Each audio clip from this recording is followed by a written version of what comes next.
I bet that you've wondered how the Wright brothers created their wonderful invention. They went through a number of events before achieving their goals of flight. Wilbur Wright was born on April 16, 1867, near Millville, Indiana. Wilbur's younger brother, Orville Wright, was born in 1871 in Dayton, Ohio. Their mother was Susan Catherine Wright, and their father, a bishop in a church, was Milton Wright. The brothers had a sister named Kate and grew up in an environment that encouraged kids to follow their interests.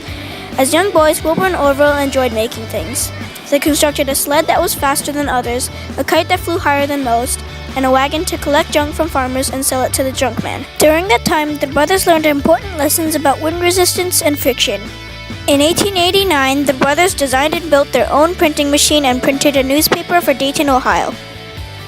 They also opened up a bike shop in 1892 and sold their own faster bike design in 1896.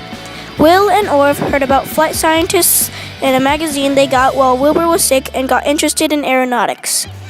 The brothers studied and researched all about flight and followed the works of a flight scientist, Otto Lilienthal, who later died in a glider crash.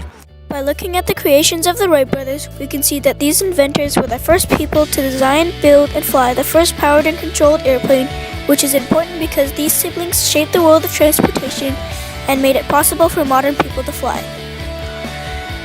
After lots of careful research, the brothers built a glider and flew it in Kitty Hawk, North Carolina. After flying it, they added a horizontal rudder in the front and a vertical one in the back. Wilbur and Orville returned to Dayton to put a motor on their glider, but all car engines were too heavy to be used. So Will and Orv invented a light 8-horsepower engine that weighed only 200 pounds. They put this on their aircraft and used 2 propellers carved of spruce wood to propel it.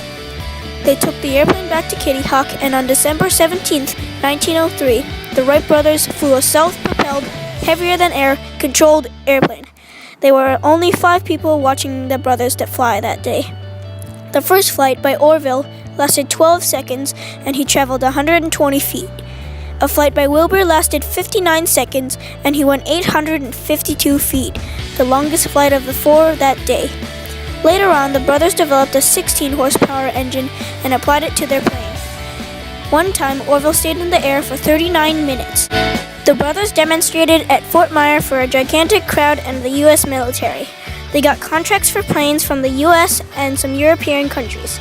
The Wright brothers had made history in the world of flight by being the first to design, build, and fly an airplane. Sadly, Wilbur died of typhoid fever on May 30th, 1912, and Orville died of a second heart attack on January 30th, 1948. Both siblings passed away as wealthy businessmen. These great inventors were the first to fly something heavier than air, the airplane. Not only did the Wright brothers invent this creation, but they also inspired many people and proved that something that was thought to be impossible, flying something heavier than air, could become possible. They shaped our world of transportation by letting us fly, which is why the Wright brothers are known as the fathers of modern aviation.